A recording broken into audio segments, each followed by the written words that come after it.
Laisse-moi te dire ce matin, nous sommes de la génération prophétique du temps de Noé. Je ne suis pas un motivateur, parce que Noé n'était pas motivateur.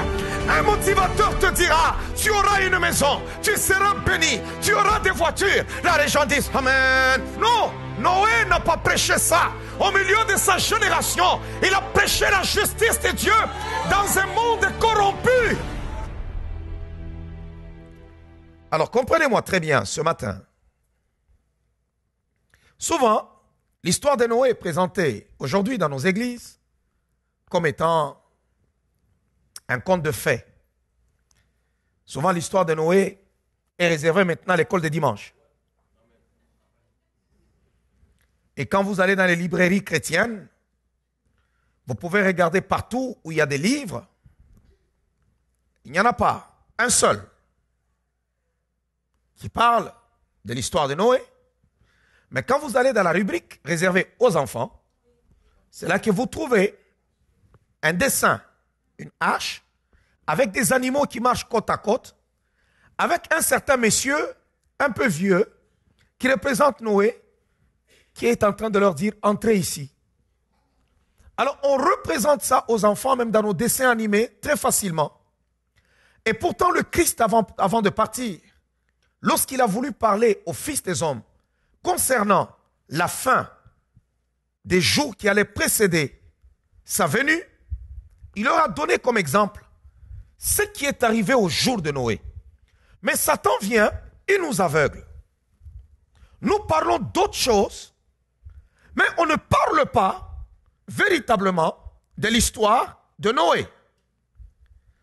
Ce qui a poussé Dieu à construire une hache, c'était ce qui se passait. Ce qui va provoquer encore le retour de Jésus à notre génération, c'est ce qui va se passer. Alors, qu'est-ce qui s'est passé au temps de Noé? Parce que Jésus-Christ dit, ce qui était arrivé au temps de Noé arrivera aussi au temps du Fils de l'homme. Wow. Alléluia. Est-ce que quelqu'un m'entend?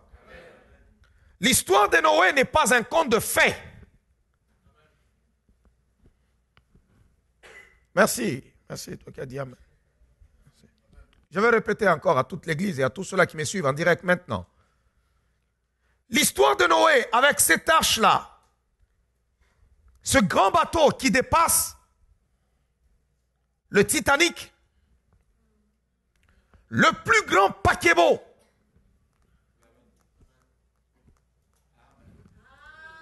qui avait jamais été construit. Le premier ingénieur, c'est Noé. Wow. Il y a des ingénieurs ici, et surtout Jacques est là, c'est un bon physicien. Vous savez, quand tu es ingénieur, tu aimes calculer les choses très bien. Tu prends pour construire une affaire, parce que les ingénieurs se sont réunis pour construire le Titanic, ça coulait. Noé a pris le lion, l'éléphant, la girafe. Quoi encore? Le rhinocéros. Tous ces animaux-là, forts, qui pèsent là, tous dedans. Et lui, il flottait, il ne savait même pas où il allait. Ça veut dire que les flots pouvaient le prendre, le frapper d'un côté, ça le prend, ça le frappe de l'autre côté. Mais Noé est resté vivant. Ce bateau ne s'est jamais brisé.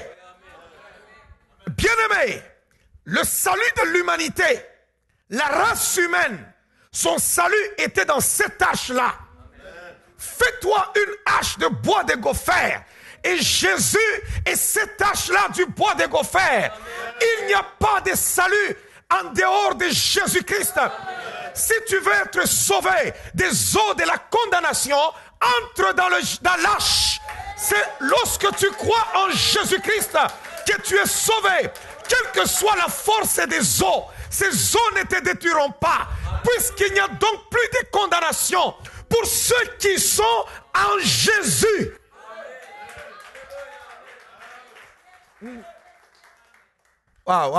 Je vais y arriver, Il ne faut pas aller plus vite. Je vais y arriver.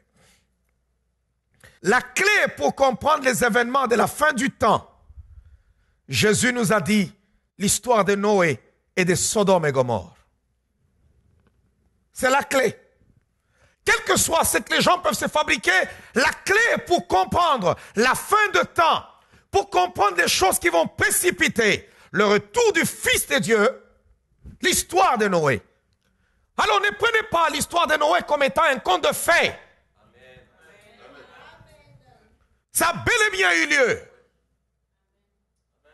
L'histoire de David n'est pas non plus un conte de fées. Que David a tué Goliath. Non. L'histoire de Samson n'est pas un conte de fées. Non. Vous savez, quand tu ne connais pas, tu es profane dans le domaine spirituel, tu peux croire que certaines choses sont des contes de fées. Comment un homme peut se taper tout... Écoutez, moi je viens de l'Afrique. Hein. Dans les villages, il y avait des gens qui pouvaient faire des incisions. On lui donne la force d'un animal. Vous pouvez venir comme vous êtes là tous. Il vous bat un à un. Je répète, peut-être que ça peut t'étonner. N'est-ce pas dans les délivrances, d'ailleurs nous vivons ça, vous voyez vraiment quelqu'un qui est tout mince là, tout petit, qui te soulève là.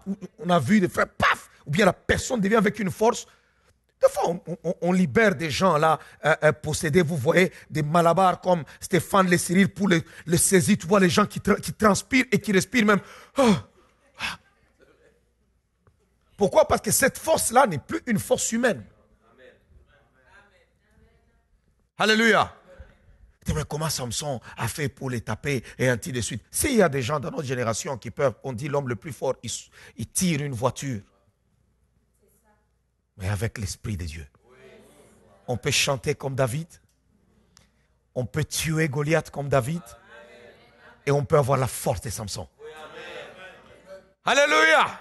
Le Saint-Esprit n'est pas seulement générateur des dons spirituels, il ne nous donne pas seulement l'argent, il ne nous donne pas seulement je ne sais pas ceci. Non, il peut donner toutes les capacités. Hein. Tu veux soulever, ce n'est pas quelque chose, tu regardes à gauche, toi tu es seul, dis seulement Saint-Esprit, donne-moi. Toi, l'esprit qui était sur Samson, c'est toi. Allez, laisse-moi soulever, tu vas voir. Alléluia. C'est parce que les gens, vous avez limité Dieu. Vous avez limité Dieu. Vous avez mis Dieu au niveau de votre cerveau, votre petit cerveau. Alors tu as mis Dieu là-bas. C'est pourquoi il y a des insensés qui peuvent même dire Dieu n'existe pas. Pourquoi? Parce qu'il prend son petit cerveau où il a eu un petit doctorat et puis après il dit Dieu n'existe pas. Si seulement on prenait la petite sagesse que Dieu a donnée à Salomon, on prend juste la sagesse de Salomon et on te donne là, ton cerveau va exploser. On va lire Matthieu chapitre 24. Matthieu.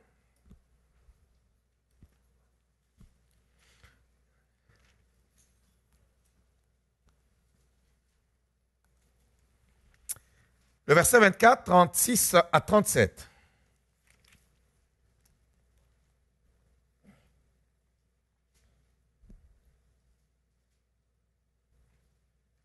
On va même commencer, on va continuer jusqu'au verset 39.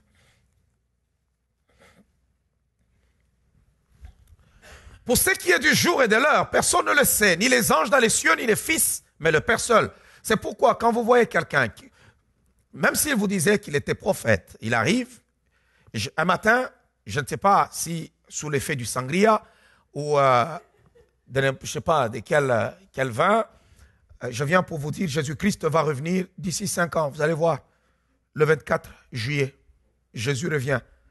Non, dites-vous seulement que le pasteur parle sous l'effet du vin. Que les intercesseurs entrent seulement dans la prière, ou bien si ce n'est pas le vin, commencent à prier pour moi. Seigneur, nous prions pour l'homme de Dieu, quelque chose ne marche plus spirituellement. On chasse tout envoûtement au nom de Jésus. Allez, commencez à chasser seulement l'envoûtement, tapez les mains très fort. Seigneur, nous chassons, nous les désenvoûtons au nom de Jésus. Je reprends la lecture. Pour ce qui est du jour et de l'heure, personne ne le sait, ni les anges dans les cieux, ni même le Fils. Regardez mon analyse. Jésus est Dieu, il connaît toutes choses. Et il dit que le Père ne lui cache rien. C'est ça qu'il nous dit. Alléluia. Et le Père dit, voici mon fils bien-aimé, en qui j'ai mis toute mon affection. Le Père aime le Fils et lui a mis toutes choses. Mais le Fils vient de faire une révélation ici. Il dit, écoutez, malgré que je vous ai dit que moi et le Père, nous sommes un, malgré que je vous dis que personne n'a jamais vu le Père, si ce n'est le Fils, malgré que je suis le Fils bien-aimé du Père depuis le commencement, le Père a pour moi juste un secret. Un. Je ne connais pas le jour du retour. Il dit, mais je peux vous aider à comprendre quand est-ce que je peux rentrer. Je connais. C'est comme quelqu'un à qui on a dit, tu vas voyager, prépare ta valise. Mais tu ne sais pas, est-ce lundi, est-ce mardi, est-ce mercredi, est-ce vendredi? Mais tu connais au moins que je veux voyager pendant ces jours-ci. Il dit, je sais, l'année, par exemple, je peux connaître que dans telle année, je veux rentrer ou je veux faire ceci. Mais le jour, je peux connaître le mois, mais le jour, je ne le connais pas. Mais le Père, seul. Vous savez, Jésus-Christ a tellement vécu avec nous sur terre, il a porté la chair humaine. Il est venu, il s'est frotté aux hommes, il les a aimés. Il est rentré au ciel et il a pris comme métier d'être notre avocat. Parce qu'au ciel, avant la venue de Jésus-Christ, il n'y avait personne qui pouvait parler à notre faveur. Non. Même au ciel, on posait la question, qu'est-ce qu'est l'homme pour que tu te souviennes de lui? Et le Fils de l'homme pour qu'il t'en prenne garde. Dieu était tout le temps avec l'homme. Et non, mais qu'est-ce que l'homme? Vous savez, si Jésus-Christ était déjà venu sur terre, oh, bien-aimé dans le Seigneur, il y a des choses, des fois, quand Dieu pouvait se mettre en colère, il y a des choses que Dieu n'allait pas faire. Alléluia. Alors, je pense que le Père a dit non, je ne lui révèle pas celui-là. Parce que si je lui dis, il va révéler à Jean. Jean sera au courant. Regardez tout ce qu'il a fait pour révéler à Jean l'Apocalypse. Il dit, viens, je vais te montrer. Jean était le disciple qu'il aimait. Je vais te montrer, viens. Je ne vais pas vous laisser dans le noir là. Non, venez. Et quand il s'assoit avec eux, il dit non, ne soyez pas tristes. Là, notre consolateur viendra. D'ailleurs, il y aura ceci. Je ressusciterai, je veux vous précéder en Galilée. Lorsque Pierre l'a renié, malgré que sa parole dit, quiconque me reniera devant les hommes, je le renierai aussi devant mon Père. Mais il ressuscite. La première des choses, va dire à mes frères que je les précède en Galilée. Mais à Pierre aussi. Allez dire à Pierre. Wow. C'est notre frère. Il est le premier-né d'entre les vivants et les morts. C'est notre frère. Nous avons un souverain sacrificateur qui compatit à nos faiblesses, à nos besoins. Il a été tenté en toutes choses. Il a porté la forme humaine. Il connaît l'homme. Avant sa venue sur terre, wow. Il y a les 24 vieillards au ciel. Il y a les 4 êtres vivants. Il y a beaucoup de choses au ciel. Mais il n'y avait pas d'homme pour parler en notre faveur. Waouh. Alors il dit, tu n'as voulu ni sacrifice, ni holocauste, mais tu m'as formé un corps. C'est la première fois où le Dieu qui a créé l'homme est venu goûter à la faiblesse et à la nature humaine. Il a pris la forme est semblable aux hommes. Voilà pourquoi à la croix, il a crié, Père, pardonne-leur. Ils ne savent pas ce qu'ils font. Waouh. Waouh. Est-ce que ce matin, on peut juste un moment acclamer Jésus-Christ? Est-ce qu'on peut juste acclamer Jésus-Christ? Est-ce qu'on peut acclamer Jésus-Christ de Nazareth?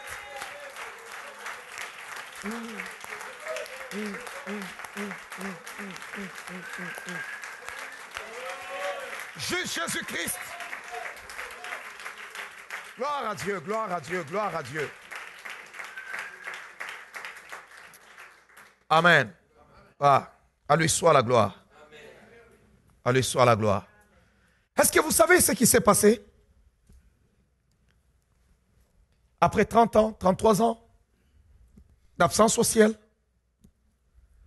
on va seulement au ciel, on a sonné de la trompette. On a dit aujourd'hui il y a une grande fête. On a ouvert les portes du tabernacle. Là où la lumière inaccessible, personne n'entre. On entend une voix qui dit, porte élevée vos linteaux. Élevez-vous portails éternels pour que le roi de gloire fasse son entrée. Ça faisait 33 ans qu'il était absent. Et voilà qu'il rentre avec la forme humaine.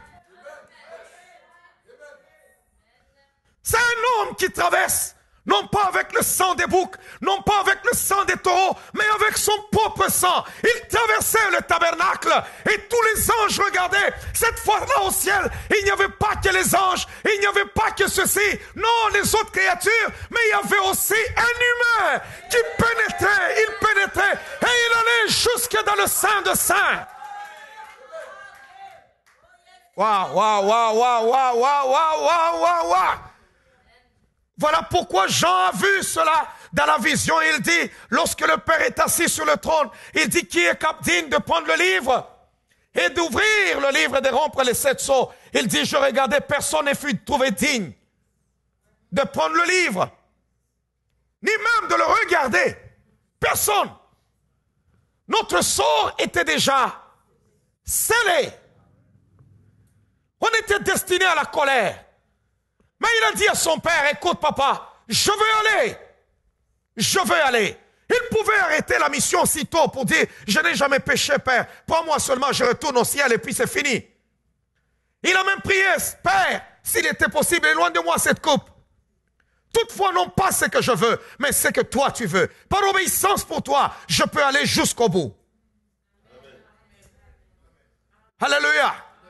Même lorsqu'il était à la croix, je l'ai même écrit dans mon livre sur l'église du désert. J'ai dit quand on lui disait, descends de la croix, il avait le pouvoir de descendre de cette croix-là. Mais il y avait 3 clauses invisibles qui les crucifiaient. L'amour qu'il avait pour nous, l'obéissance au Père et nos péchés qu'il avait portés. Il ne pouvait pas descendre tant qu'il n'avait pas achevé cette mission-là. Et voilà qu'aujourd'hui, nous sommes des pasteurs, des évangélistes, des docteurs, des enfants de Dieu, des chantres. On est des intercesseurs. Et tous nous crions, Jésus, tu es le Fils du Dieu vivant. Que la gloire revienne à notre Dieu, puisque nous sommes sauvés. On n'est plus des vases de colère, nous sommes sauvés. Voilà. Et quel amour, lorsqu'il rentre au ciel, il dit pas à son père, papa, j'ai fini, je m'assois. Il dit non, non, non, non, non, jusqu'à ce que je rentre, jusqu'à ce que j'aille les chercher, je me tiendrai debout. Je serai là à tes côtés, à ta droite, pour être à droite. Pourquoi? Parce que l'accusateur s'assoit toujours à droite. Alors je serai à droite pour les contredire, pour dire que toute accusation portée contre le peuple que j'ai racheté sera sans effet. Je serai leur avocat, je parlerai en leur faveur. Oh Seigneur, nous sommes heureux d'avoir connu Jésus-Christ.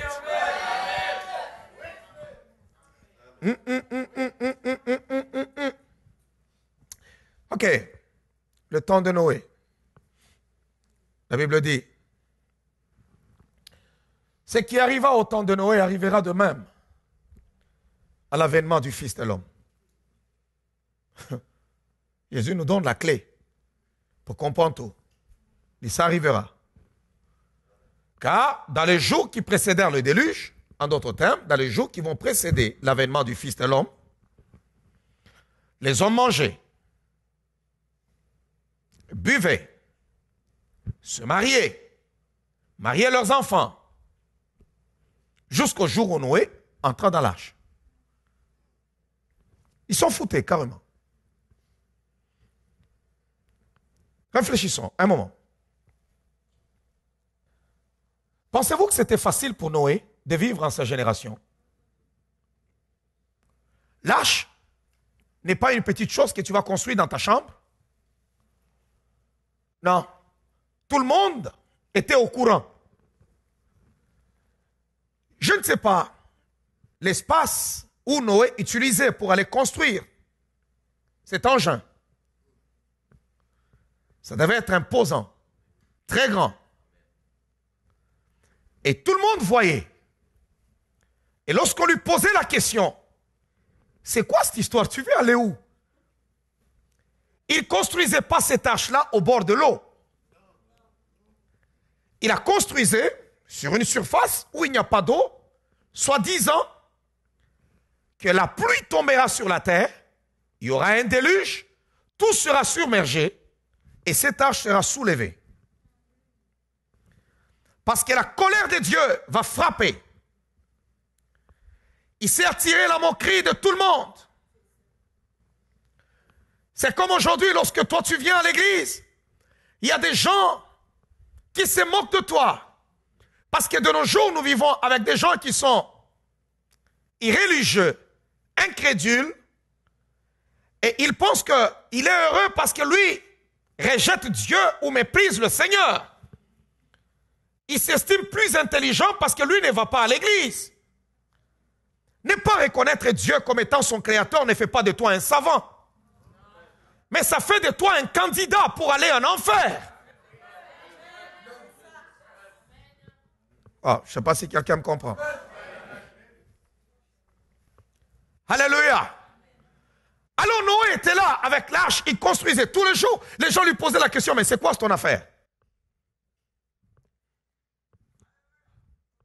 Amen. C'est quoi? Arrêtez de me distraire. Fermez vos cellulaires, s'il vous plaît. Amen. On va lire dans la parole du Seigneur, dans le livre de Genèse.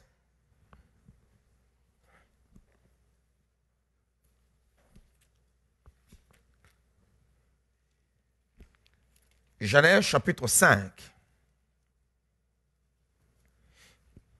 Et on va comprendre cela. Et comprenez très bien que ce n'était pas facile pour Noé. Ce n'était pas facile. Et Jésus dit, ce qui arriva au temps de Noé arrivera aussi. Parce que quand il parle des jours du Fils de l'homme, ça veut dire les temps de la fin. Il dit, ça arrivera et c'est notre temps. Là où il faut, pendant que les gens sont dans la joie, regardez aujourd'hui, la Bible déclare d'abord dans le livre de Genèse, par exemple, quand vous regardez les jours qui ont précédé le déluge, la première des choses, c'est que les gens étaient touchés par l'incrédulité. Incrédulité. Le rejet de la parole de Dieu. Les gens ont commencé à vivre sans la loi de Dieu. Ils ont rejeté la loi de Dieu. Ils ont rejeté les serviteurs de Dieu. Alléluia.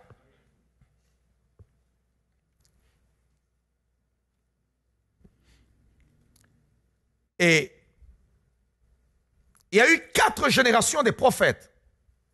Et ils ne les ont pas écoutés. Il y a eu Enoch, qui était un grand prophète. Dieu l'a pris, il est même parti, qui est l'arrière-grand-père de Noé. Il y a eu Métouchéla, qui est son grand-père, qui était un signe prophétique, que tant qu'il vivra, le déluge n'arrivera pas. Il a vécu longtemps sur la terre. Il y a eu Lémec, qui était le père de Noé. Il a même prophétisé en donnant à Noé, en donnant à son fils le nom de Noé. Il dit, celui-ci nous consolera. Il a parlé, mais personne n'a écouté. Puis Noé est venu. La Bible dit, Noé était intègre, c'était un homme juste. Et la parole déclare qu'il était prédicateur de la justice. Il prêchait la justice de Dieu, mais ces gens-là n'ont pas écouté. Ils ont cru qu'ils étaient éternels. Regardez juste aujourd'hui comment est-ce que les gens pensent qu'ils vont vivre éternellement sur cette terre. On ne sait plus dans notre génération définir c'est quoi un péché. Parce que tout est permis.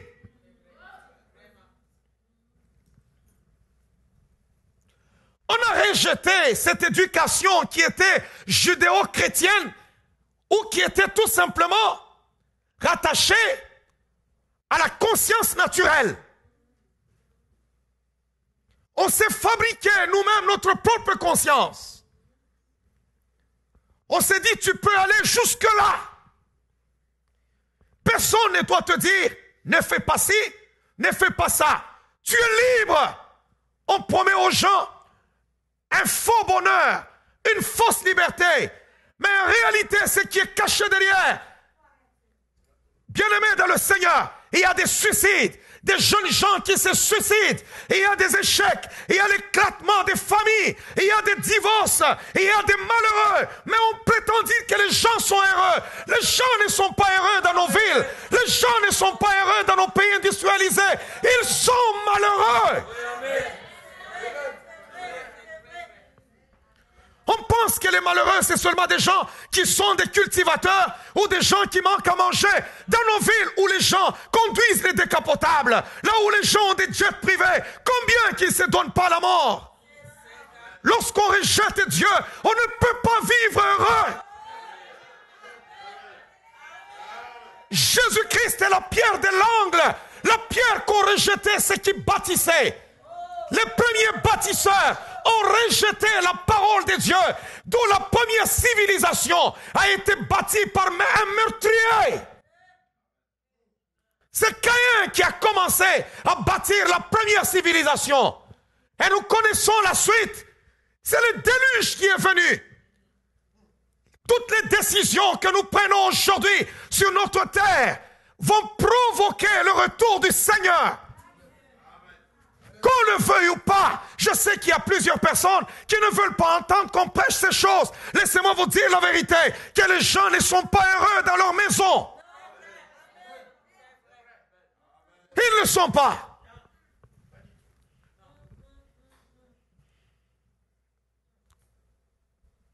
Noé, toi tu vas où? Lui, avec sa construction là, tu vas aller où? Non, la pluie va tomber. En ce temps-là, tous les météorologues sont assis, ils disent, bon, on ne comprend pas ce qu'il est en train de dire là, si ça se fera, mais je ne pense pas que ça soit même possible, que ça soit même faisable. C'est pas faisable. C'est comme aujourd'hui quand tu expliques aux gens que je m'en vais à l'église parce que Jésus-Christ reviendra. Il viendra nous chercher. Les gens de cette génération, mais il y en a même qui prêchent l'évangile. Il y en a même qui sont chrétiens. Il y en a même qui viennent à l'église, mais qui doutent dans leur cœur. Est-ce que Jésus reviendra? Certainement. Laisse-moi te dire une chose. Abandonne l'église. Retourne dans le monde parce que tu perds ton temps. Mais en réalité, Jésus revient.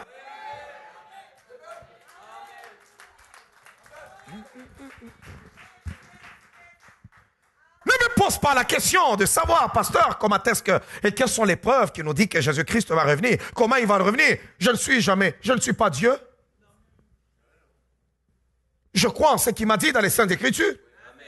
Pourquoi tu veux que je te réponde sur des affaires que moi-même je n'ai pas établies?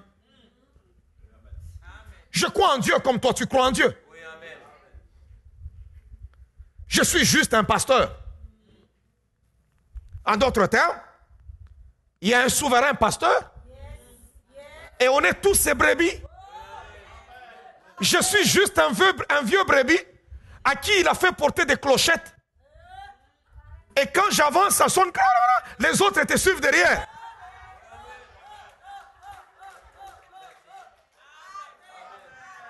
Mais en dehors de ça, devant lui, ce n'est pas lui le souverain pasteur.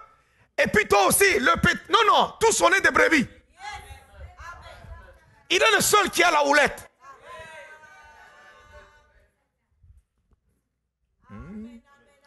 Puisqu'il y a des gens qui viennent à l'église, on dirait que non, c'est parce que la vie, on dirait qu'ils en veulent aux hommes de Dieu. Pourquoi? Parce qu'il n'a pas dansé dans le monde. Non, tu vas me tuer pour rien.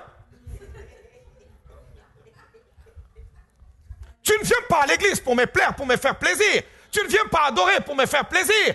Tu ne vas pas danser dans les bois de nuit pour me faire plaisir. C'est pour te faire toi plaisir. Parce que tu sauves ton âme de l'enfer. Tu ne me fais pas plaisir à moi. Cette Bible, ce n'est pas moi qui ai écrit la Bible. Je l'ai trouvée, cette Bible. Moi, je l'ai trouvée sur cette terre. Je suis venu au monde, je l'ai trouvée. J'ai rencontré Jésus comme tu l'as croisé.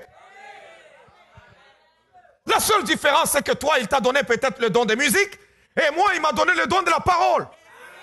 Et au dernier jour, chaque personne devra rendre compte devant Dieu du talent, de la grâce, du don qu'il a reçu. Voilà pourquoi ce matin, je suis de la génération prophétique de Noé, prédicateur de la justice. Et en ce temps, la Bible dit, ce qui est arrivé au temps de Noé, arrivera aussi au temps du Fils de l'homme. Laisse-moi te dire ce matin, nous sommes de la génération prophétique du temps de Noé. Je ne suis pas un motivateur, parce que Noé n'était pas motivateur. Un motivateur te dira, tu auras une maison, tu seras béni, tu auras des voitures. Là, les gens disent, Amen. Oh, tu vas aller loin, reçois l'élévation. Amen. Reçois, Amen. Non, Noé n'a pas prêché ça. Au milieu de sa génération, il a prêché la justice de Dieu dans un monde corrompu.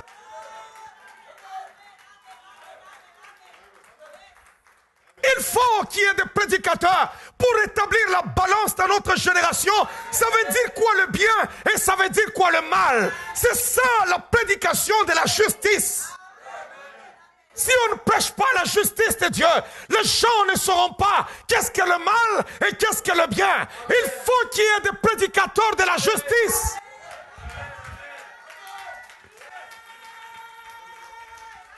Est-ce que quelqu'un m'entend? Est-ce que quelqu'un m'entend? Ne pensez pas que vous soyez les premiers à vivre dans une génération corrompue. Au temps de Noé, le péché avait atteint son paroxysme. C'était compliqué. Wow. Est-ce que vous savez d'abord qu'au commencement, lorsque Dieu a créé l'homme, vous savez que l'homme était intelligent. Vous savez, au fil des ans, avec le péché, l'homme a beaucoup sombré. Mais l'homme était intelligent. Il vivait longtemps. Il réfléchissait.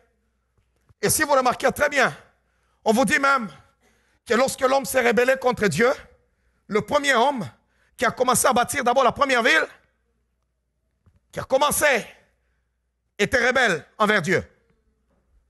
Il a sacrifié son propre frère pour son succès, pour sa percée, pour sa réussite. Il a fait un sacrifice aux idoles. Il a fait un sacrifice au monde des ténèbres. Et son frère criait. Pourquoi il m'a tué? Dieu lui dit, écoute Caïn, le sang de ton frère crie jusqu'à moi. Et il répond à Dieu, suis-je le gardien de mon frère? Suis-je son gardien? Je ne suis pas le gardien de mon frère. Wow.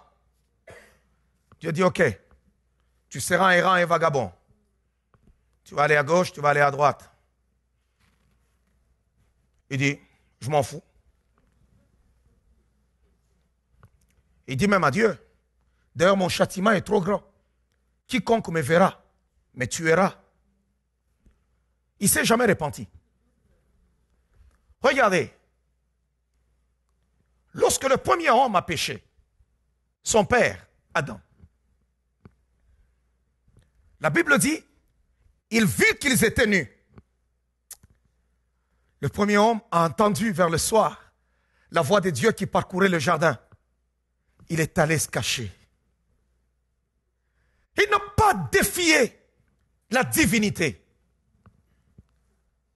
Oh, c'est pourquoi Dieu l'a couvert. C'est pourquoi Dieu l'a couvert. Vous savez, quand quelqu'un est dans l'erreur et il ne te défie pas, mais il reconnaît son erreur. Et dans sa faiblesse, il se cache. Il ne dit pas, bon, de toutes les manières, j'ai découvert que j'étais nu. Hein. Il y a des choses que j'ai découvert que toi, tu m'as caché. Maintenant, non. Dieu dit, homme, où es-tu? Où es-tu, homme? Ils étaient amis. Chaque jour, le soir dans le jardin, Dieu allait pour s'entretenir avec lui, comme aujourd'hui, on vous entretient avec la parole de Dieu, jusqu'à ce que l'homme parvienne à la conscience. Je vais t'enseigner les secrets des choses. C'est pourquoi Dieu est allé amener les animaux vers lui pour dire, ok, tu vas les nommer d'abord. Je vais voir. Il amène un animal, Dieu dans sa pensée, il sait le nom de l'animal, il sait que ça s'appelle lion. Je vais voir d'abord comment lui va le nommer. Quand l'animal arrive, l'homme dit lion. Oh, Dieu dit, voilà, il est à mon image et à ma ressemblance. On leur donne les mêmes noms. Ce sont les qualités prophétiques qui étaient dans l'homme. Alors l'autre arrive là-bas et paf, il voit, il passe. L'homme regarde et dit, non, ça c'est l'hippopotame. Il dit, waouh, il a le même nom que nous lui avons donné. Parce qu'au ciel, on ne nous présente pas l'aigle comme étant un autre nom. Il s'appelle aigle. Le lion est lion. On dit même au ciel, voici le lion de la tribu de Juda. Les mêmes noms que l'homme avait donnés. Il était intelligent. Mais il se cache. Il se cache.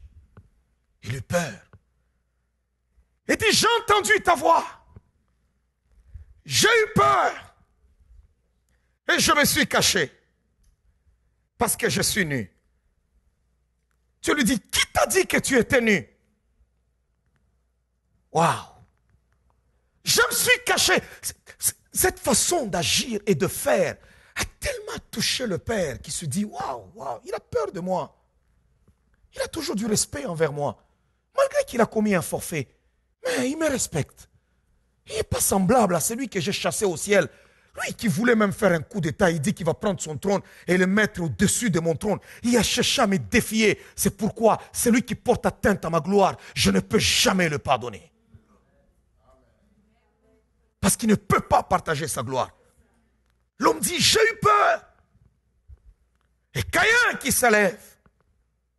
Il dit, mon châtiment est trop grand. Quiconque me verra me tuera. Bon, pas même dire, pardonne-moi, j'ai mal agi. Vous savez que Dieu l'a appelé d'abord à la repentance. Dieu lui dit, Caïn, pourquoi ton visage est-il abattu? Pourquoi est-il irrité? Le péché se couche à ta porte. Si tu agis bien, tu vas relever ton visage. Mais sinon, toi, domine sur lui. Il n'a pas écouté Dieu. Il n'a pas écouté. Il n'a pas écouté. Vous savez, quand le diable a déjà bouché le cœur de quelqu'un, c'est terminé.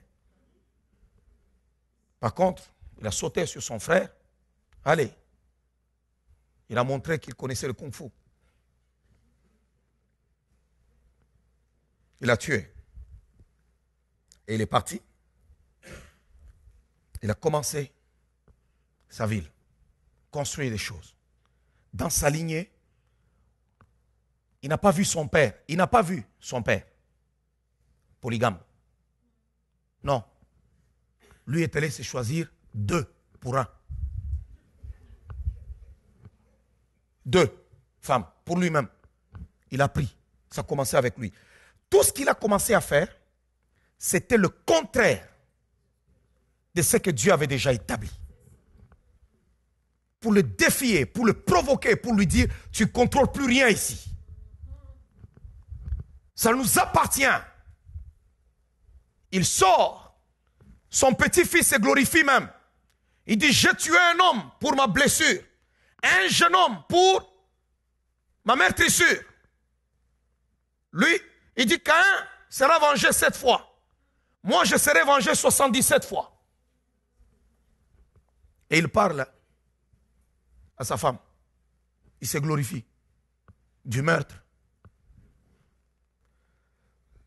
Ils ont commencé à fabriquer des instruments de guerre. Ils ont fabriqué des instruments de musique. Ils n'adoraient pas Dieu. Mais ils chantaient. Ils chantaient quoi? Ils élevaient qui? Parce que même le nom de Dieu était bafoué. Et ils ont commencé à chanter.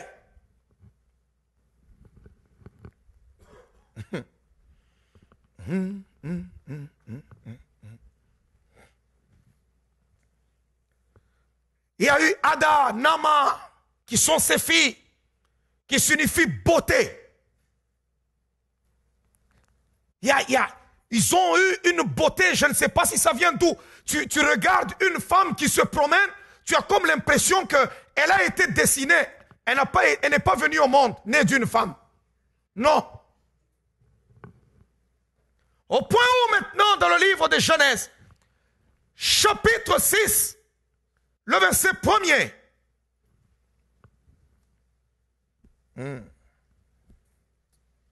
Est-ce que vous me suivez? Est-ce que je te transporte bien?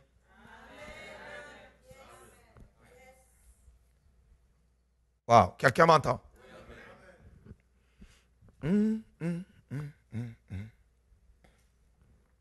Préparez-moi aussi 2 Pierre chapitre 2, le verset 4 à 10. On va d'abord commencer par Genèse chapitre 6. On commence au verset 1er. La Bible dit, lorsque les hommes eurent commencé à se multiplier sur la terre et que les filles leur furent nées, les hommes ont commencé à se multiplier. Je vous montre déjà. Si vous regardez déjà au chapitre, je lis avec vous la fois passée, quand on est dans le chapitre 4 de Genèse, on commence au verset 17, on parle de la descendance de Caïn. Et quand vous commencez le chapitre 5, au verset 1er, vous descendez, on parle de la descendance d'Adam. Donc la postérité de Caïn et la postérité d'Adam. C'est avec maintenant ces deux ancêtres qu'on a commencé à peupler la terre. Et vous allez voir qu'on a donné les noms de la postérité d'Adam, on donne aussi des noms de la postérité de Caïn. Alors, je vais revenir. Maintenant, au chapitre 6, on nous dit, les hommes commencent à se multiplier. C'est là maintenant que on nous donne d'abord, on fait mention dans la descendance de Caïn, des filles de Caïn, selon leur signification, ça signifie beauté, les autres ça signifie prostitution. Ils ont commencé avec des mettre du fard au visage et s'embellir, faire tellement de choses, et quand tu la regardes comme ça, tu te dis non, ça c'est Mami Wata. Non, je vous dis, Dieu donne la beauté. C'est pas mauvais d'être une belle femme. C'est pas un crime. Sarah était belle, de figure et de taille. Rebecca était belle. Rachel était belle. Ah, les patriarches, ils avaient des belles femmes. C'était une bénédiction. Alors, mais il y a des choses, hein. On a commencé les filles des hommes. Non, commencez au verset 1er. Lorsque les hommes eurent commencé à se multiplier sur la terre et que les filles leur furent nées. Regardez comment la Bible introduit. Quelque chose de démoniaque était entré. Ce n'était plus des choses normales. Jésus a dit, ce qui était arrivé au temps de Noé arrivera aussi aux jours qui doivent précéder le retour du Fils de l'homme. Vous savez que nous sommes dans une génération où c'est difficile qu'une personne soit moche parce que tu peux même aller te faire une chirurgie. Tu peux mesurer 1m61 ce matin et demain on se réveille, tu as 1m70. On peut te refaire le visage. Il y a toutes sortes de choses. Regardez, quand vous regardez même la télévision, regardez comment est-ce qu'on présente les choses. La Bible dit, au verset 2, les fils de Dieu virent que les filles des hommes étaient belles, au point d'aller séduire ces anges déchus. Or, selon Genèse chapitre 1er, il est écrit, Dieu les créa chacun selon son espèce. Et Dieu refuse le mélange des espèces. Aucun ange du royaume des lumières ou du royaume des ténèbres n'a le droit de violer cela. Tellement que le mal s'est multiplié sur la terre et que les filles des hommes sont devenues belles. Il n'y a pas de mot pour ça. Est-ce que vous savez que la Bible déclare que ce que nous sommes en train de vivre dans notre génération,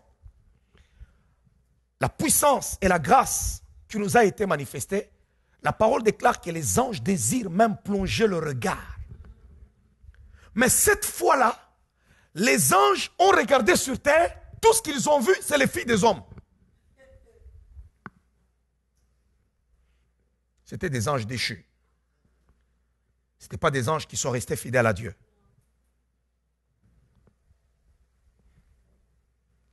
La Bible dit, et ils en prirent pour femmes parmi toutes celles qu'ils choisirent. Donc ils descendent. Les fils des hommes étaient là, contents.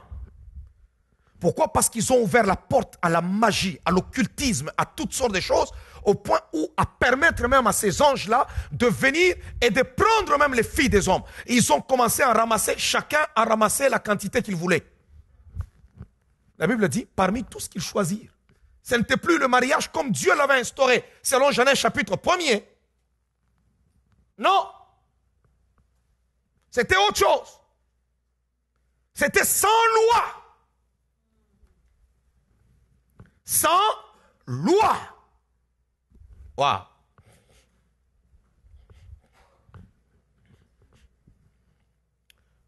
Alors l'Éternel dit, mon esprit ne restera pas toujours dans l'homme, car l'homme n'est que chair, et que ses jours seront des 120 ans. Les géants étaient sur la terre en ce temps-là, après que les fils de Dieu furent venus vers les filles des hommes. Ça donnait naissance à des gens qui sont mi-hommes, mi-démons.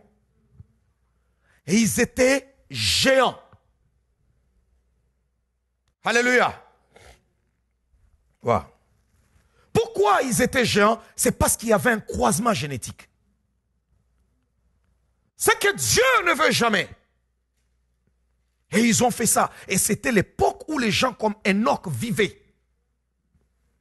Ils ont commencé à prêcher, à prophétiser, à parler. Le mal s'est multiplié, les gens ont rejeté Dieu, ils ne voulaient rien savoir de Dieu. Rien du tout, rien. C'est comme notre génération. Aujourd'hui, on ne veut même pas qu'on appelle quelqu'un messieurs, que tu sois madame. Non, on veut même tout ce qu'on a connu. Non, on veut réinventer notre histoire, notre monde. Écoutez, tu as une petite vie de 70 ans, de 80 ans, et tu veux réinventer quoi? Tu passeras, tu mourras, mais Dieu demeure.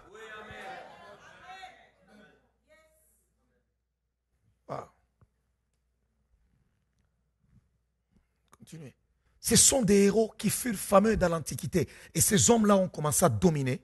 Ce sont eux qui devenaient des rois. Ce sont eux qui devenaient des chefs. Ce sont eux qui dominaient maintenant tout le monde. Et le mal s'est propagé. Imaginez-vous que Satan, qui agit à travers l'homme, maintenant, il vient vivre avec vous. Il commence à faire des choses. Le diable, il est né au milieu de vous. C'est pourquoi la Bible déclare, ce qui était arrivé au temps de Noé arrivera aussi au temps, aux jours qui vont précéder le déluge. Et c'est en ce jour ici que même l'Antichrist viendra. Et nous savons que le diable aime copier Dieu. Comme Jésus-Christ est venu au monde par la puissance du Saint-Esprit. Et nous savons que Satan aussi choisira afin que l'Antichrist vienne au monde par des choses qui sont un peu miraculeuses à travers quelqu'un et puis il va naître. Parce que, écoutez, ça va être des moments compliqués. Lorsque nous parlons du Père, nous parlons de son Fils et nous parlons du Saint-Esprit. Et lorsque Satan il parle de l'Antichrist et il parle aussi de son faux prophète. Donc ça va être parce que l'Antichrist va prendre son pouvoir donné au faux prophète.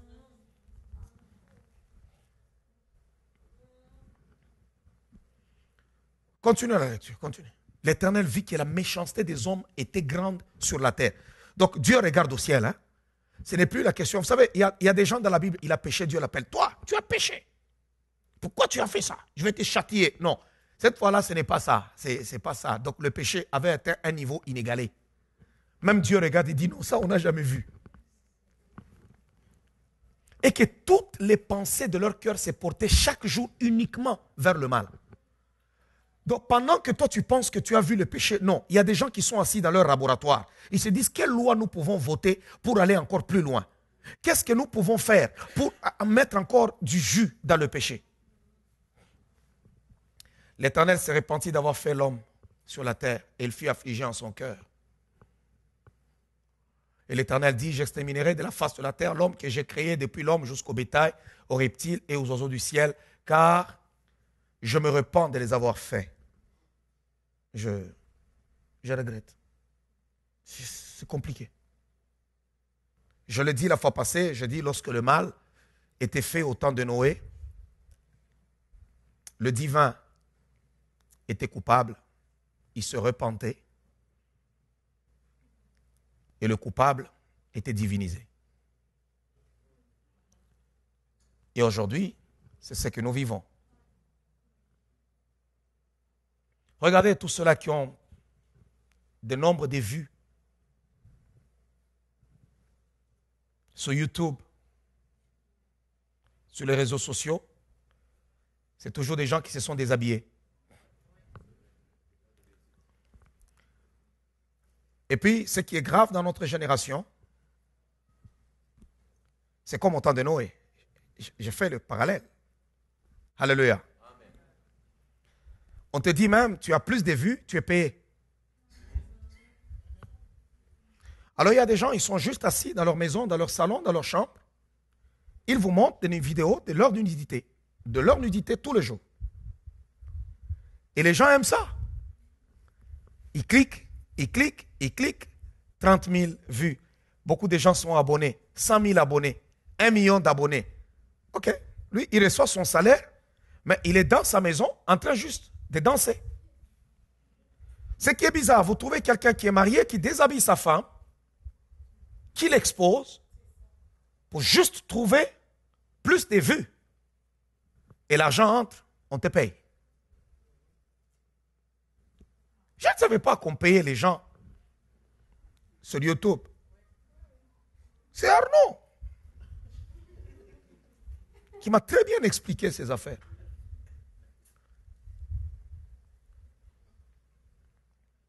Mes vidéos sont tellement suivies, moi je n'ai jamais réclamé l'argent. J'ai dit, c'est pour cela que dans notre génération, tu peux mourir. Mais quelqu'un a son cellulaire en train de filmer. Pourquoi? Parce qu'il doit créer du buzz. Les gens sont devenus sans cœur, méchants, maudits, sorciers, démoniaques, sataniques.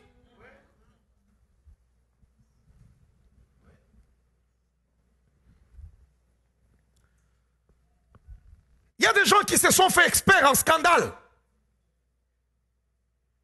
Pourquoi? Parce qu'il y aura plusieurs millions de personnes qui vont adhérer pour les suivre.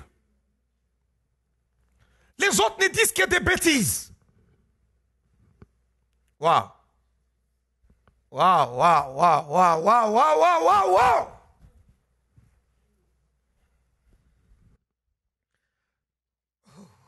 Jésus, merci.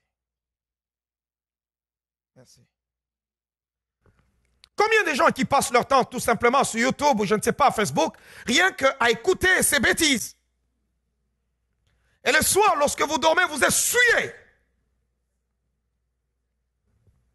C'est pourquoi il y a certaines personnes qui ne peuvent même pas voir des visions, parce que ce que tu vois, le Saint-Esprit ne peut plus utiliser tes yeux. Et ce que tu entends là, Dieu ne peut plus utiliser tes oreilles.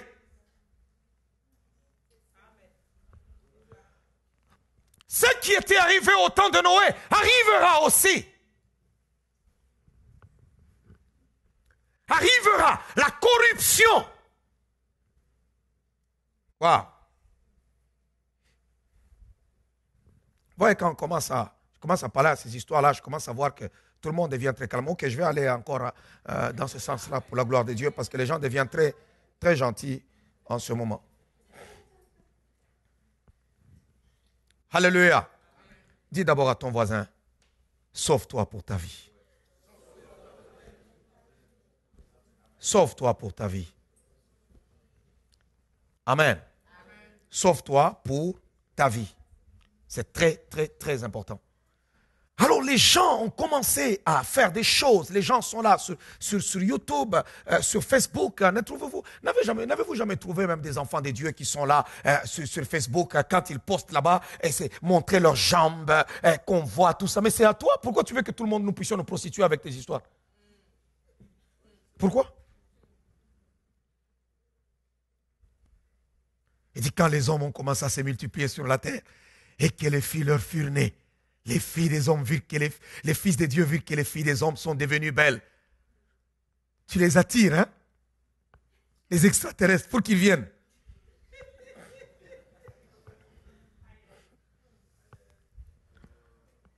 Mais Noé trouva grâce aux yeux de l'Éternel. Wow. Nous sommes de la génération prophétique de Noé. Est-ce que tu peux mettre ton nom là-dessus pendant qu'il y a le mal, pendant que le péché, la corruption se multiplient? Mets ton nom, tu mets ton nom, tu dis Arnaud, trouve grâce aux yeux de l'Éternel. Alléluia!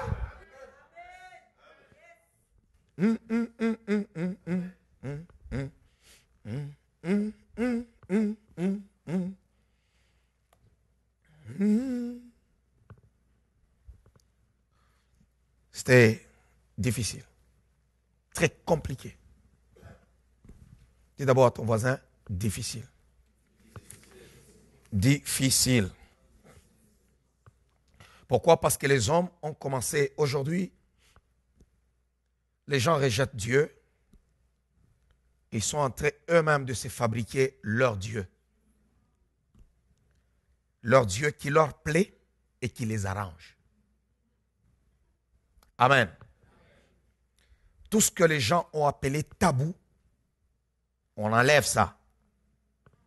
Tout ce qui reste la morale, non, il n'y a plus de tabou. Il faut juste vivre comme ça. C'est arrivé au temps de Noé, ne vous en faites pas. Ne vous en faites pas, c'était arrivé, c'était arrivé. Et on offre aux gens beaucoup de choses, des illusions de bonheur, mais en réalité, ils sont malheureux. C'est une illusion, ce bonheur-là. Toutes ces lumières, toutes ces belles images que tu vois à la télévision ne sont pas une réalité, c'est une illusion.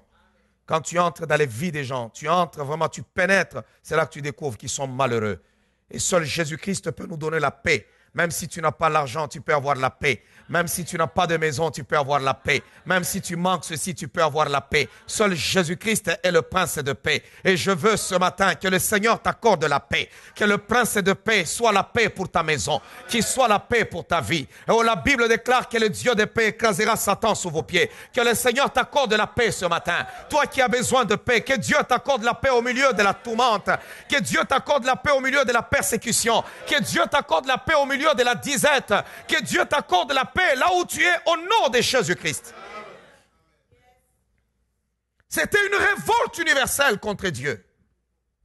Une révolte. Alléluia. Une révolte. Il y a des gens qui pensent que on va les acclamer lorsqu'ils passent sur les réseaux sociaux ou soit à la télévision, ils insultent Dieu. Ils parlent contre Dieu. Vous savez voir, quand quelqu'un parle contre Dieu aujourd'hui, on le fait passer à la télévision, et il est là, il fait du buzz. Mais tu es malheureux. Je sais qu'il y a beaucoup de gens qui me suivent en direct pendant ce moment, qui sont là, qui sont cachés. Et je suis en train de dire que si tu suis aujourd'hui cette parole que je suis en train de prêcher, et tu te moques de Dieu, tu es le premier malheureux et un candidat pour l'enfer. Est-ce que vous pensez que la vie de l'homme s'arrête tout simplement quand l'homme meurt? C'est faux. On t'a menti. L'homme est un esprit qui habite dans un corps. On n'est pas stupide lorsque nous donnons notre vie à Jésus-Christ. Jésus est bel et bien réel. Et notre espérance n'est pas trompeuse. Alléluia. Tout ce que nous écoutons aujourd'hui dans les médias, les informations, qu'on nous dise les nouvelles, comme ça qu'on les appelle, hein, nouvelles. D'abord, des fausses nouvelles.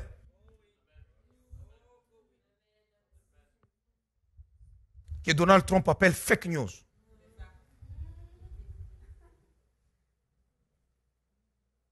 Des fausses nouvelles, des fausses nouvelles. Je ne suis plus les nouvelles. Je trouvais qu'ils se moquent des gens. Ils choisissent ce qu'ils doivent vous montrer. Ce qui fait leur affaire. Il y a des millions de gens qui meurent. Il y a plus de 10 millions de personnes qui sont mortes là au Congo. Et personne n'en parle. Plus de 10 millions de morts, plus que même l'Holocauste. Chaque jour, ils meurent. Personne n'en parle. Et on va me présenter qu'ils aiment la Syrie. C'est parce qu'il y a leurs intérêts. Ils veulent le pétrole de la Syrie. Des fake news. On me dit TVA a parlé, TVA a parlé. Des menteurs.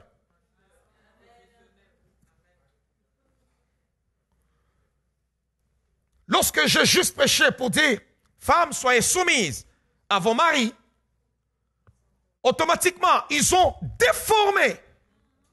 Ils n'ont même pas été capables de passer à la télévision l'intégralité comme ça a été mis sur Facebook. Vous voyez que les gens sont devenus ingénieux au mal. Et les gens écoutent ces choses-là. On a parlé. Et tu as entendu ce qu'ils ont dit? Et tu as entendu? Personne ne peut te parler de toi, de ton église, de ton pasteur, de ta vie, de ta religion. Si ce n'est toi-même, parce que tu connais ta Bible, tu connais ton Dieu.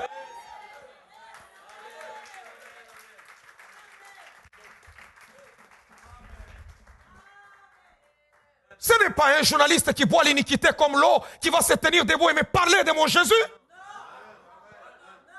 Ce n'est pas quelqu'un qui n'a jamais foulé les pieds dans une église, qui va me parler des offrandes, qui va me parler de mon Dieu, qui va me parler de ma foi. Soyez au moins, du moins fiers un peu, chrétiens.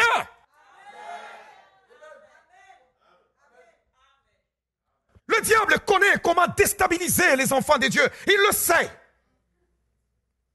Alléluia.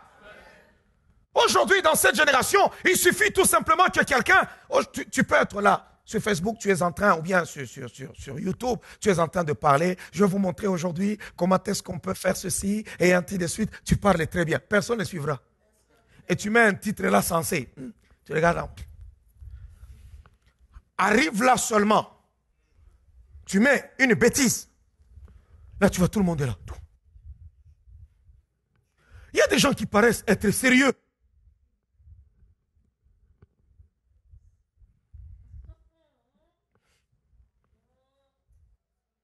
Vous savez, il y a certains péchés où on pensait que c'était des hommes qui étaient seulement liés à la pornographie. Combien de femmes sont-elles liées à la pornographie?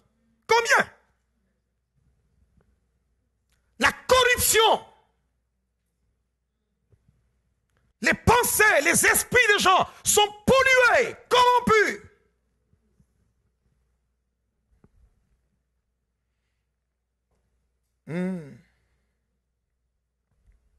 Alléluia. On dit aux gens que nous sommes dans une démocratie. Dans la démocratie, c'est la voix de la majorité. Mais quand on veut discuter sur l'idéologie du genre et toutes ces choses-là, on nous impose et on impose aux parents. On ne nous laisse pas le choix de choisir quelle est l'éducation qu'on veut donner à nos enfants. On nous impose cela, on va dans les écoles et on impose, mais on nous dit, nous sommes dans la démocratie. Je suis désolé, la démocratie n'est pas vraie.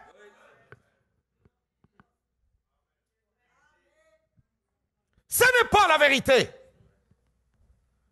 Parce qu'on impose.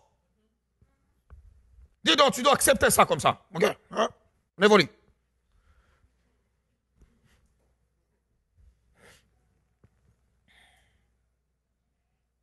C'est ce qui s'est passé dans le jour de Noé. Ce n'est pas moi qui l'invente. Parce qu'après la parole, on va dire encore, il a des positions tranchues.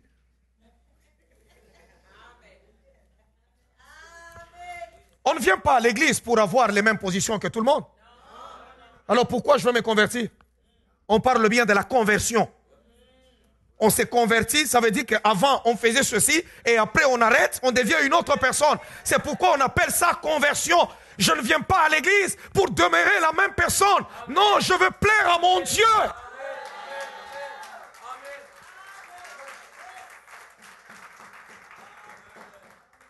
Lorsque vous venez à l'église, vous n'êtes pas sauvé au nom de Paul Mukendi, vous n'êtes pas sauvé à mon nom, vous n'êtes même pas baptisé à mon nom. Qui a été trempé dans l'eau? On te trempe là, au nom de Paul Mukendi. Allez, sors là-bas, Waboukole. Allez, au nom de Paul Mukendi. Allez, Waboukole. On te trempe dans l'eau. Non!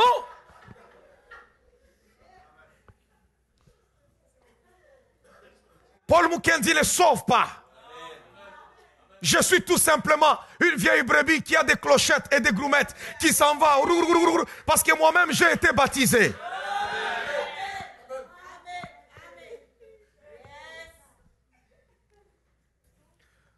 Les prédicateurs de la justice dans notre génération vont souffrir. Les gens qui voudront marcher dans la justice et de l'intégrité dans cette génération seront persécutés. Les gens qui voudront tenir ferme par rapport à leur foi afin de ne pas accepter la corruption de ce monde seront malmenés. Seras-tu capable de tenir ferme pour ta foi? Puisque prophétiquement, tu es de la génération de Noé. Waouh. Waouh, waouh, waouh, waouh, waouh, waouh, waouh. Quelqu'un m'entend?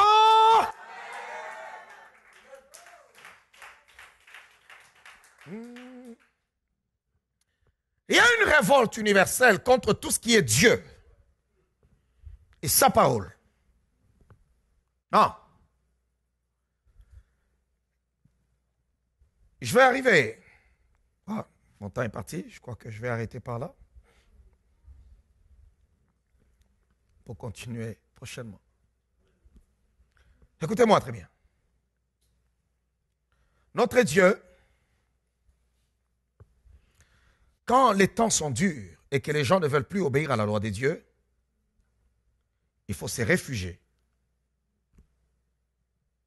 dans la parole de Dieu.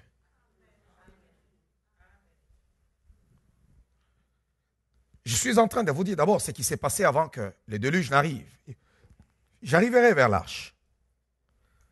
Vous pouvez me projeter mon dernier verset dans le livre de 2 Pierre, chapitre 2, le verset 4 à 10.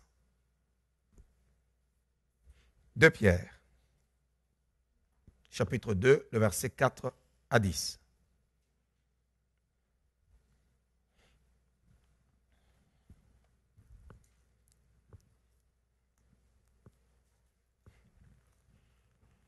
La Bible déclare: car si Dieu n'a pas épargné les anges qui ont péché, vous comprenez ce qui s'est passé en Genèse que je viens de lire avec vous, chapitre 6. Là maintenant, Pierre est en train d'expliquer, car si Dieu n'a pas épargné les anges qui ont péché, mais s'il les a précipités dans les abîmes des ténèbres et les réserve pour le jugement. S'il n'a pas épargné l'ancien monde, mais s'il a sauvé Noé, lui, 8e, ce prédicateur de la justice, lorsqu'il fit venir le déluge sur un monde impie. Donc Noé était prédicateur de la justice. Il était là tous les jours. Il regardait la conduite de ces gens. Il leur disait non, ça c'est pas correct. Il y a des gens aujourd'hui qui adhèrent mentalement à certaines choses. C'est pourquoi je vous ai montré dans le chapitre 4, on parle de la généalogie de Genèse, on parle de la généalogie de Caïn. Et puis, après avoir parlé de la généalogie de Caïn, au chapitre 5, on nous parle de la généalogie d'Adam. Et on montre comment tous ont commencé à se multiplier. Noé vient d'où? De la généalogie d'Adam. Maintenant, posez-vous la question. Lorsque le déluge est arrivé, Noé est entré dans l'arche. Lui, sa femme, ses 3 fils, Sem, Cham et Japhet, et leurs femmes. Ça fait 8. Maintenant, où sont tous ces gens de la généalogie d'Adam?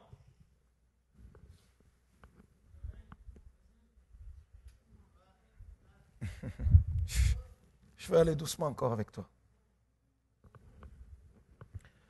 On parle de la généalogie de Caïn, des méchants. Et puis à côté, on met la généalogie d'Adam. Et on nous dit même, lorsqu'Adam a donné naissance à Seth, il dit, Dieu m'a donné un fils à la place d'Abel que Caïn a tué. Seth était remplaçant. Et Seth a donné naissance à Enoch.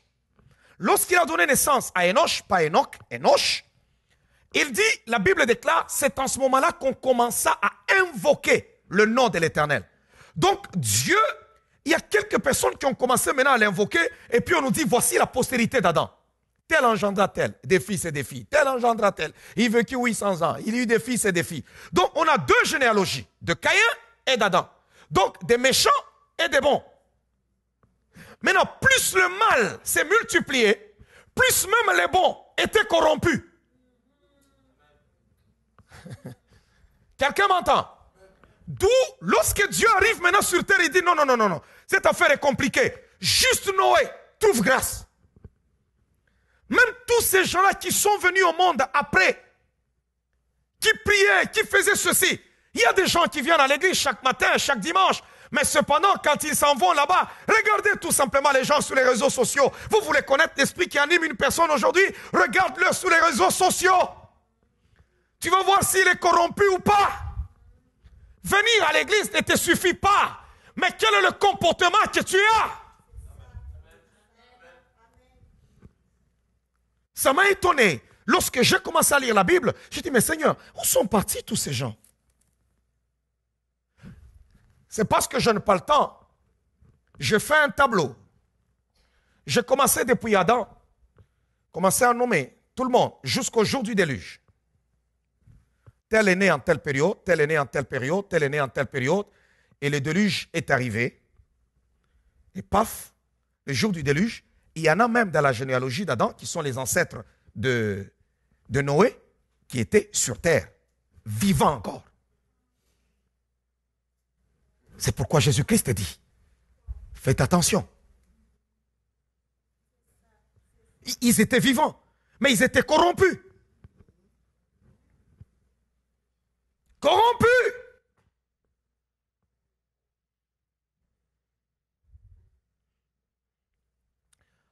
Noé, la Bible dit, Noé, âgé de 500 ans, engendra Sem, Cham et Japheth. Il avait 500 ans. Et dans le livre, toujours ça, le chapitre 5, au chapitre 7, lorsque les déluges commencent, au verset 10 à 11, 7 jours après, les eaux du déluge furent sur la terre, l'an 600 de la vie de Noé. Donc, il a pris à Noé un siècle pour construire l'arche. Et c'est un siècle, c'était un moment encore de la miséricorde de Dieu. Un siècle, s'il vous plaît, où ces messieurs construisaient l'arche, où les gens passaient, ils se moquaient. Noé. Ça veut dire qu'il y avait des gens, quand Noé a dit, Dieu m'a dit, construis-toi l'arche. Il y avait des gens qui pouvaient venir, ok, on va construire l'arche, parce qu'il y a quelque chose qui va arriver. 1 année, 2 ans, 3 ans. Il dit, non, je ne pense pas que ça va arriver, ces histoires. N'est-ce pas que la Bible dit, il y en a qui diront, mon maître tarde à venir. Alléluia. Mon maître tarde à venir.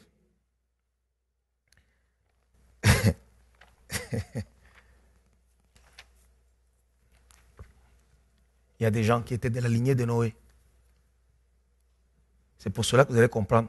Noé était sauvé avec sa famille. Notre Dieu, c'est un Dieu de famille. Hein? Je pense qu'il avait des enfants qui pouvaient l'écouter. C'est pourquoi ils l'ont suivi. Mais quand Lot aussi, quand il est sorti, Lot avait des gendres.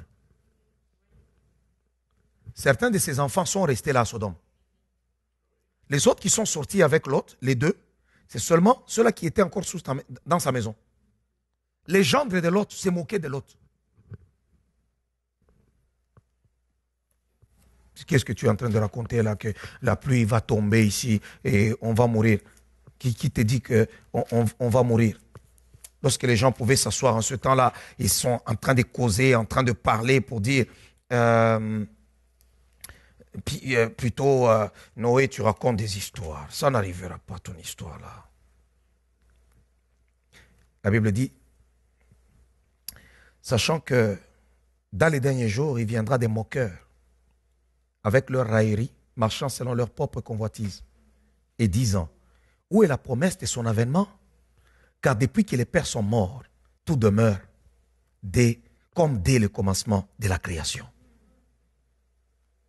Et Pierre dit, ils veulent ignorer en effet que des cieux existèrent autrefois par la parole de Dieu, et même qu'une terre tirée des eaux est formée au moyen de l'eau, et que par ces choses, le monde d'alors périt submergé par l'eau, tandis que par la même parole, les cieux et la terre d'à présent sont gardés et réservés pour le feu, pour le jour du jugement et de la ruine des hommes impies. Alléluia. C'est une chose que vous devez comprendre. Il y a des gens, quand ils viennent même à l'église, là, ils se posent la question, ils disent, bon, est-ce que Dieu va revenir, tout ça, ainsi de suite. Je dis, il y a certaines personnes, surtout dans notre génération, ça ne sera pas difficile de les juger. On va juste prendre les réseaux sociaux. Oui, laissez-moi parler des réseaux sociaux parce que écoutez, c'est le problème. Le monde n'a jamais été aussi petit comme aujourd'hui.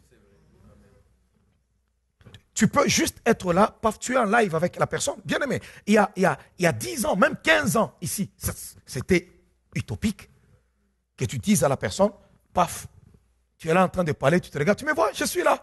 Et lui, il est où? Il est au fin fond de l'Australie ou bien en Afrique ou au Cambodge. Et vous êtes là en train de vous regarder, vous parler. Non.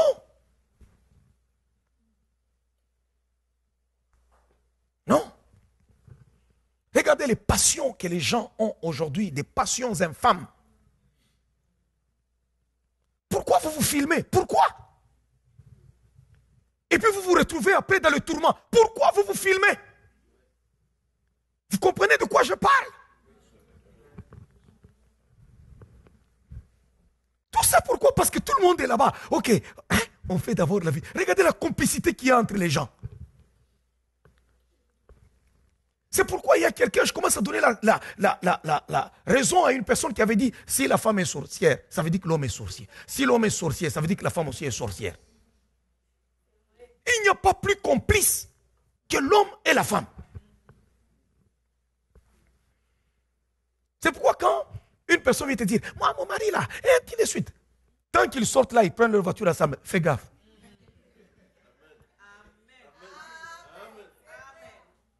Eh, fais attention.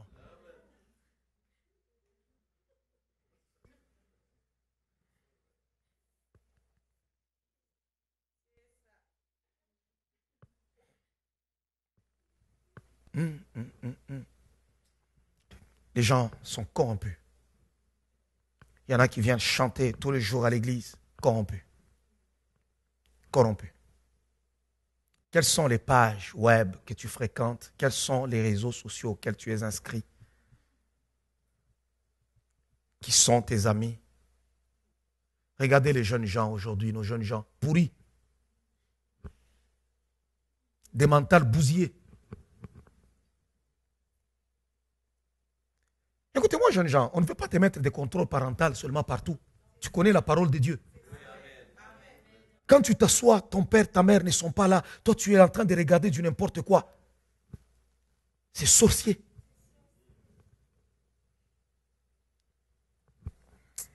On va se tenir devant.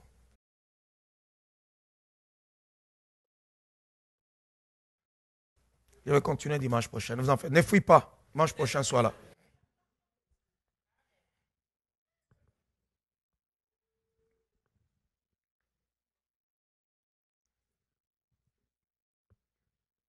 Waouh.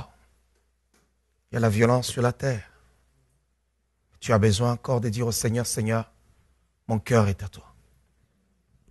Mon cœur est à toi. Tu as besoin de dire à Dieu, mon cœur est à toi. Mon cœur est à toi. Tu vas prier pour tes pensées, tu vas prier pour ton cœur. Tu vas parler à Dieu. Tu vas dire à Dieu de t'aider, de te soutenir par sa force et par sa puissance. Dis à Dieu, enlève la corruption, la méchanceté dans mon cœur. Enlève, Seigneur. Enlève. Est-ce qu'on peut lever nos mains vers le ciel en signe d'humilité?